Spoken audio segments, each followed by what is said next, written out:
it's time for me to give way now. Were you wanting to speak, Chris? Well, if I'm given the opportunity, I will do. Shall we give him the opportunity? Thank you very much indeed. I've done a dangerous thing and I've not written anything down, so inevitably I'm going to forget to thank somebody, so I apologise in advance of that. I just want to continue where Bishop Clive left off in terms of giving thanks to Catherine, because when we met and married, I wasn't ordained. We were in fact both school teachers, and she had no idea what she was letting herself in for. And there is absolutely no doubt that I couldn't have accomplished half the things, or even a fraction of the things, without Catherine's support. Clergy wife is a peculiar role to have to play, and you know, she's done it willingly, occasionally reluctantly, but she's done it fantastically. And honestly, I don't know where I'd have been without her support. So I'd like to thank her for that. Just again to what Bishop Clive said at the beginning, you know, I knew it was a mistake when I said at the interview that I'm energised by conflict. As soon as I said it, I thought I shouldn't have said that. But I knew it was something that meant something to Clive, because he kept repeating it to me at various occasions. I remember you saying that, ... But in actual fact, it's true, and it's just the nature of who we are and what we are, that we don't always see eye to eye. And I've never really truly been afraid to go into situations where there's a bit of conflict going on. It's just one of those things. And if by doing that I've been able to give support to Bishop Clive and to Bishop Jonathan in the diocese, then I've been delighted to be able to do that. Would like to express a few thanks. I'm sorry about this. It's going to degenerate into an Oscar-winning speech eventually. I shall end. When I get to the stage of thanking my hairstylist, you know I've gone too far. I've been looking around for Barry and Val Harbour, but I think they might have come and gone. Oh, there they are. Well, I've just huge amounts of gratitude to Barry and Val, because Barry was my vicar at St John's Warmby when I served my title in the Birmingham Diocese years ago. You will know, everyone here who is ordained will know just what a significant impact and lasting impression a curacy has. And I just have to say, I learned so much in my time that I spent with Barry at St John's, and that lessons that I learned there and the disciplines that you taught me have stayed with me. And your particular love for the Lord and to spread the good news of Jesus, you know, that was what really impressed me, always has done, and I hope I've shared that, Barry, so thank you for the beginning that you gave me, as it were, in ordained ministry. There are people here at various other levels. I mean, Stu and Wendy, I didn't recognise Stu, he shaved his beard off, for goodness sake, but Stu and Wendy were members of our congregation when we were in Birmingham, and God called them into full-time ministry. And I did actually, when I first took on this role as Archdeacon, I did say to Bishop Clive, I've got a couple of people in mind, you know, it'd be really great to get in the diocese. And do you remember I had a word with you? And you said, too late. Yeah, been nabbed by Birmingham Diocese, but the doors are always open here, you know, God may call you eventually over this way again. But good to see you. Ah, dear, I've started to lose my way now with all the people I wanted to thank. There are folk from Cumbria and folks from Shrewsbury, from the Abbey, and St Peter's. Wonderful to see you all here. And you, each in your own way, has had an influence on our lives. You know, just by interacting with you in ministry, and just getting to know you as members of the congregation.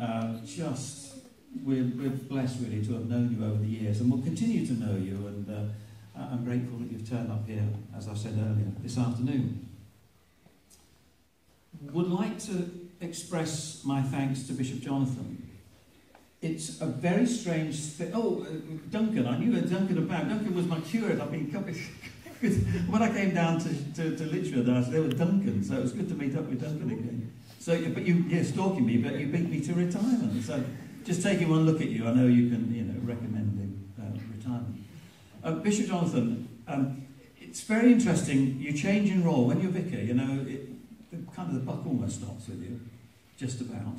But when you go and move from a parochial appointment to one which is in the diocese, no longer are you in the chair.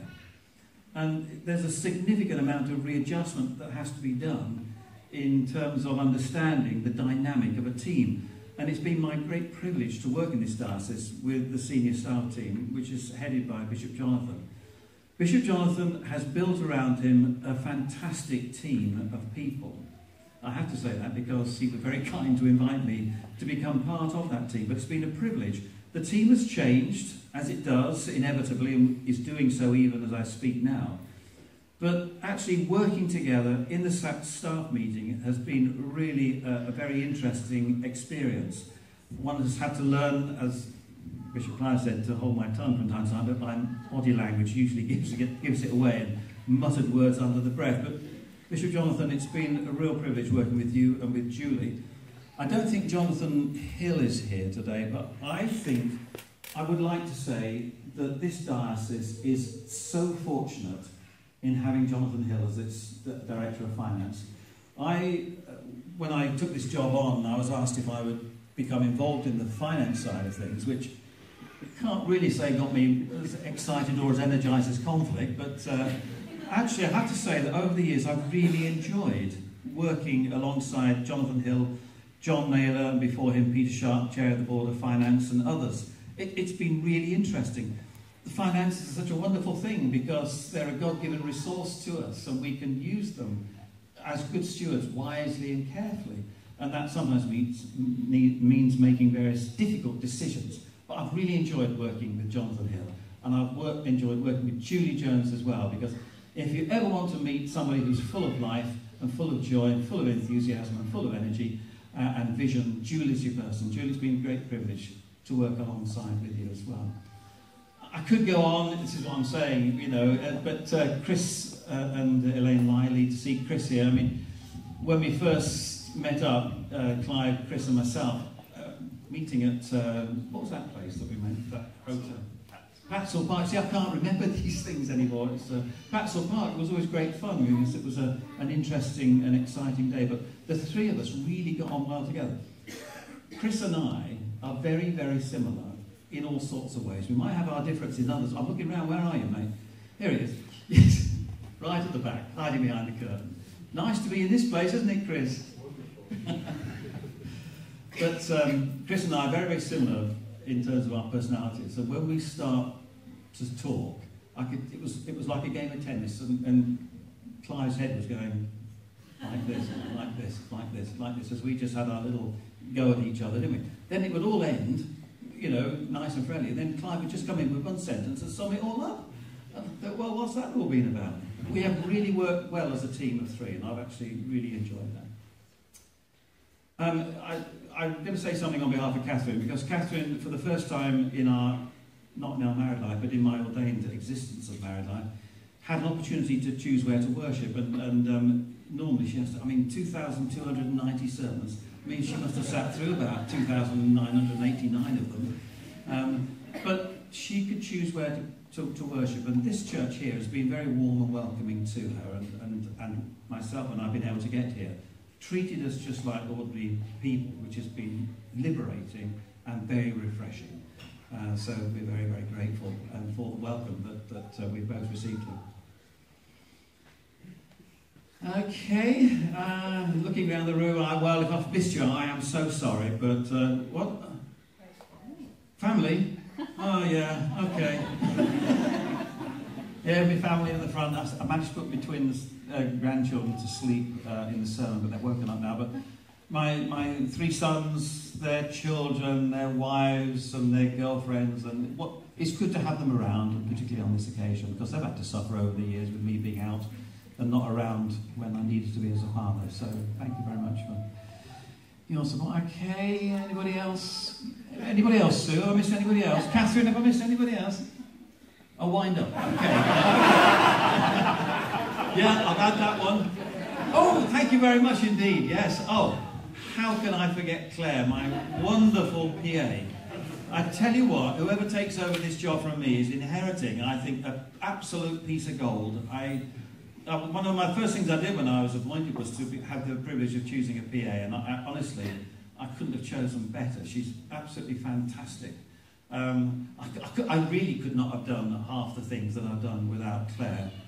She's just... tell you what, Claire, I was coming back from holiday last week, whenever it was, can't remember now, last Wednesday, and I said to Catherine, it's amazing, I don't have to phone Claire up and find out what's been going on while I've been away. Although if I had done, I know you'd have had it all put in documents and in a file and all labelled up for me. So thank you so much.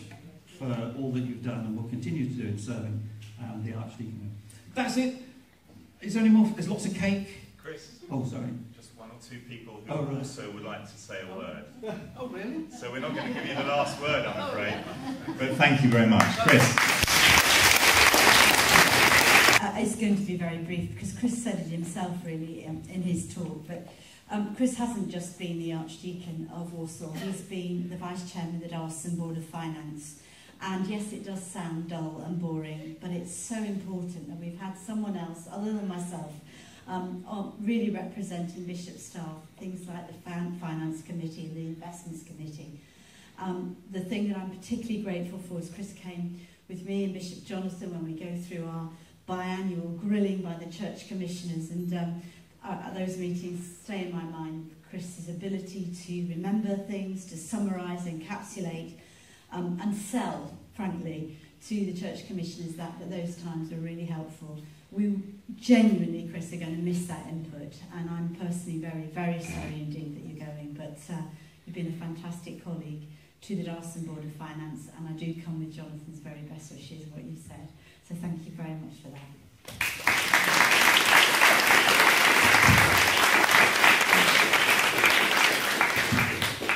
The last word, well, as far as I know anyway, and who am I to know, should really lie with the diocesan bishop, I think. So I think Bishop Jonathan just wanted to say a word too.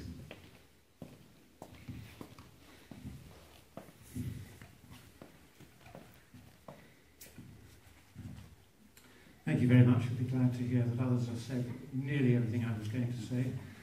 Just to underline again what a special Archdeacon Chris has been, and marvellous to have that mixed vision of finance and God's mission. It's made such a difference to the way that we operate.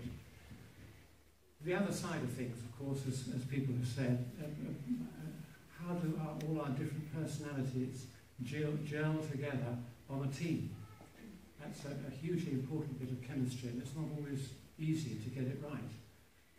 But I give particular thanks for the way that Chris and his character has affected relationships with all the rest of us. For instance, in his own anecdote, he says, well, if we're going on holiday, he says about 6 weeks beforehand, Catherine will start to write lists and pin them up in strategic places over the house, and every few days she'll go through, revise the list, sort things out, decide which things need cleaning and sorting before they can go on holiday. And he says that goes on for about 6 weeks. And he says then on the final evening, I come home from work, just shove a few things in the suitcase and we're off. And I hope that gives you an impression of the way that when things come together like that, they really do work well. You said, and we agreed, not to have big presentations, so just a little presentation for you and for Catherine, if you don't mind, Catherine, coming. So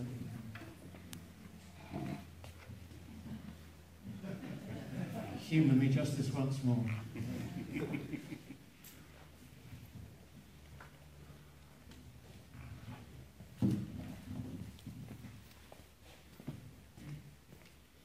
So from the diocese and from the bishops and archdeacons, a very small token of our gratitude for all that you've meant to us, for your friendship and your love and your care for us.